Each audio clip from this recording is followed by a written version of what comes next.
Okay, so have you ever stopped to think about how a computer, which is, a physical machine with a finite amount of memory, can somehow deal with the literally infinite world of numbers? It's a really interesting puzzle, and today we're going to break down exactly how the C programming language pulls it off. It's a weird thought, right? We use computers as these super powerful calculators, but they actually have breaking points.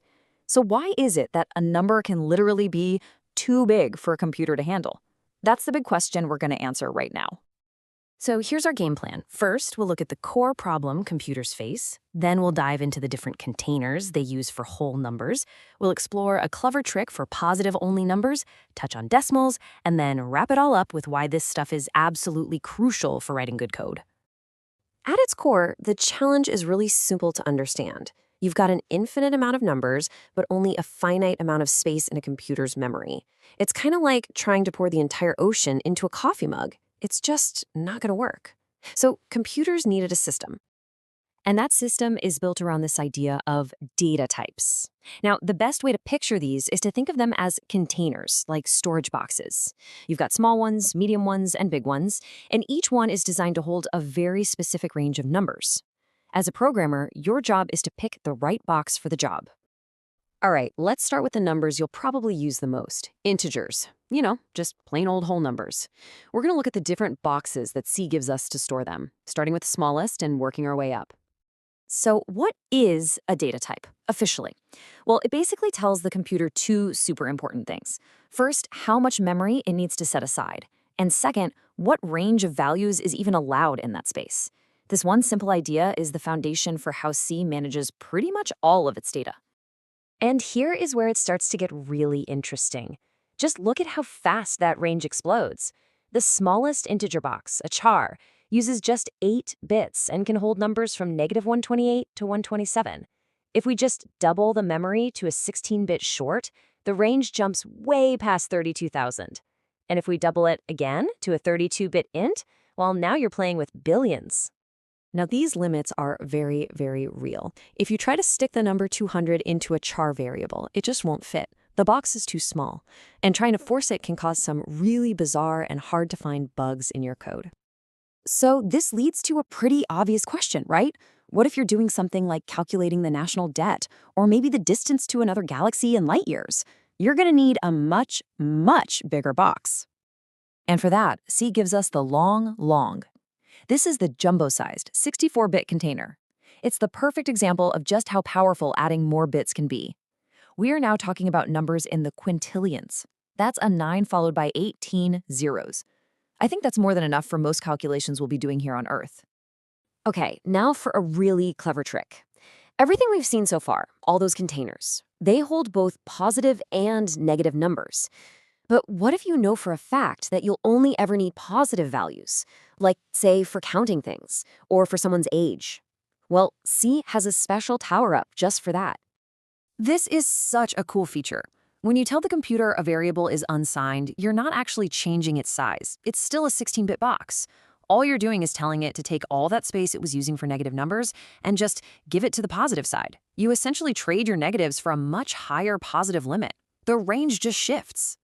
And just look at what this one little trick does for a standard int. If you make it an unsigned int, its maximum possible value more than doubles, jumping from about 2.1 billion all the way up to almost 4.3 billion. All of that power from just one little keyword. It's a fantastic way to optimize your code. So we've covered all the containers for our whole numbers. But what about all those numbers that fall in between? For anything that has a decimal point, we need a totally different kind of container. These are what we call floating point types. And the two you're going to see most often are float and double. Now, how they store numbers is a lot more complicated than integers, but the main idea is the same. You still have to pick the right size container for what you're trying to do. So a 32-bit float is great for most general-purpose decimal needs. But if you're doing serious scientific work or financial calculations where every single decimal place really matters, you're going to want to reach for the 64-bit double to get that much higher precision. So how does this magic work? Well, the computer actually stores these numbers in two parts, something called a mantissa and an exponent. You can kind of think of it like scientific notation. It's a really clever system that lets the computer represent a huge range of values, from absolutely massive numbers down to microscopic ones. Okay, so we've looked at all these different containers and their rules, but why does any of this actually matter? Well, because understanding this stuff is what separates code that just kind of works from code that works efficiently, reliably, and without mysterious bugs. See, picking the absolute smallest container that can safely hold your number saves precious memory, which makes your programs faster and more efficient. But even more important than that, it helps you avoid some really nasty, difficult to track down errors. And the biggest, baddest bug of them all is the overflow error. This is what happens when you try to jam a number into a container that's too small. The program doesn't always crash, which is what makes this so dangerous. Instead, the number wraps around, kind of like a car's odometer rolling over from 999,999 back to zero. A huge positive number can instantly become a huge negative one, and that can create absolute chaos in your program's logic. Now, the good news is this isn't the Wild West. There are universal rules of the game, like a standard called IEEE 754, that control how all of this works under the hood. These standards make sure that your code will handle numbers in the exact same way, whether it's running on your laptop or on some massive supercomputer. So here's what it all comes down to.